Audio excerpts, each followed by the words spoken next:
ഗ്രഹണി ആസ്മയൊക്കെ ഉള്ള പിള്ളേര് പതിവായിരിക്കുന്നതിലും 10 അടി തള്ളിയിരുന്നോണം പൊടി പാറുന്ന അടിയാ നടക്കാൻ പോകുന്നത്.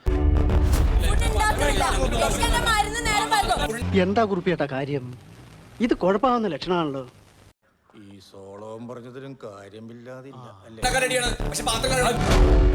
ഞാൻ പറയുന്നത് ചെയ്താൽ മതി, ഓവറാക്കണ്ട.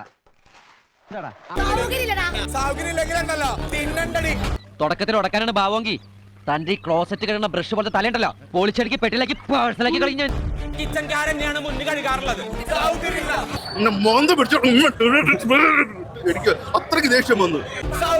ലെൻസ് വെച്ചാ നോക്കിയാൽ കാണാത്ത ഈ പൊടിയാണ് നിങ്ങൾ പറഞ്ഞോണ്ടിരിക്കുന്നത്. വർഷം കുറെ ആയില്ലടോ, താനിനി എന്താ നന്നാവുന്നേ? അതിനെ ഞാൻ ആലോചിക്കണം. ഇതൊന്നും കണ്ട് വിരളാൻ പാടില്ല കുഞ്ഞുങ്ങളെ. തൊലിക്ക് നല്ല കട്ടിയാണല്ലേ.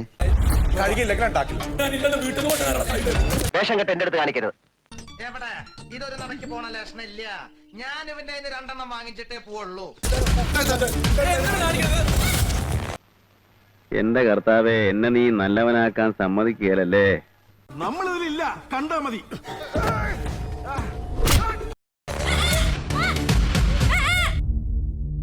നീ തീർന്നു. ഇത്ര അഹങ്കാരം പാടില്ല. നീ തീർന്നു.